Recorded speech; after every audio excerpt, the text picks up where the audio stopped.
انت ليه خنتني؟ ليه خنتني يا سنافر؟ ده انت ابني. ليه يا سنافر؟ سرقت زبايني، سرقت شغلي، رحت عملت اللي عملته، قلت عليا كلام وحش. انا بسرق في الميزان يا رجالتي؟ انا بسرق في الميزان؟ احنا عندنا لحمه مستورده في دكاننا. سنافر خني وانت خاين، انت خاين كمان مع حماده. رحت ذبحته وخدت العربيه بتاعت الثلاجه وطلعت بيها مشاوير. ليه خنتوني؟ وانت ليه رحت معاه؟ احمد ممدوح كريم كنت بتذبح معاه النهارده. كريم ليه خنتني يا ابني؟ انا يا ابني عمري حصلت معاك في حاجه.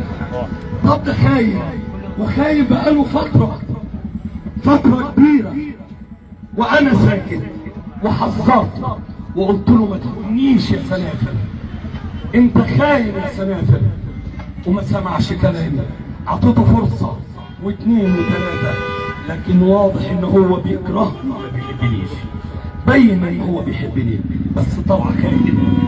عمل شغل من ورا مني، خد الزباين بتاعتنا، حتى كان الزبون بيجيب له لحمه مستورده ويعمل له سبوك بالسنيبر وبالمكسرات. يا سنافر ليه كده يا سنافر؟ ليه خنتني؟ ليه؟ انا قصرت معاك في حاجه؟ انت جاي لي عيل صغير ومربوط، بقيت الحاج احمد، قعدتك على ترابيزتي، خليتك تسوق عربيتي اللي ما حدش ساقها من عيالي، كل اسراري قلتها لي. ليه يا سنافر؟ ليه تخوني؟ ليه كده؟ انا قصرت معاك في حاجه؟ جواز وجوزها، ارض وساعدتك، عربيه وجبت لك، عمر وقضيتك، امك تعبت وقفت معاك. عيب ان انا اقول الكلام ده بس خليتني اقوله. ليه يا سنافر خنتني؟ رحت قلت لكل الناس محمد شهاب حرامي بيسرق في الميزان، عمرو صلحي ومحمد مصلحي يسالوني. انا مش عاوز الاسامي دي، ده غير المهندس فهمي، ده غير اسلام، غير ناس كتير. انا مش هقول لك حاجه، مش هنقول اسماء، بس انت خنتني برضه. يعني كل دولة اطلع لك الفيديوهات. السنافر اخر فيديو طلعته للحاج جابر وانت لسه بتقول له انا لسه عندي شباب. يا سنافر انت مش واخد بالك؟ ايوه يا سنافر، انت معمول لك CD كبير بكل الاسامي اللي انت خدتها، حتى الدكتور مصطفى. يا سنافر مش هطلع بقى، خلاص كفايه، انت خنتني. انا مش هقول كلمه واحده، حسبي الله ونعم الوكيل فيك. انا لسامحك، مش عايز منك حاجه، بس انت ابتديت مشروعك الجديد كله حرام في حرام.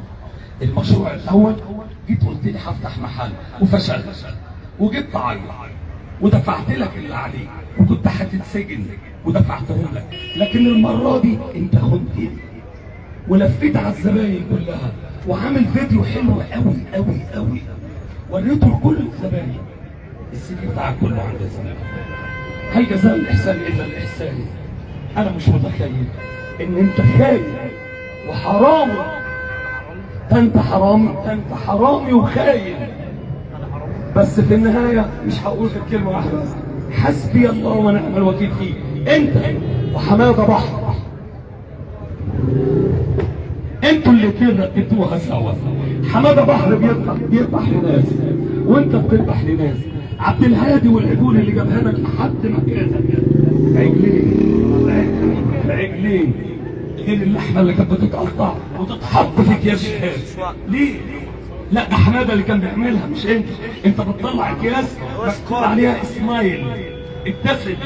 انا خاين، انا خاين محمد شهاب. شكرا.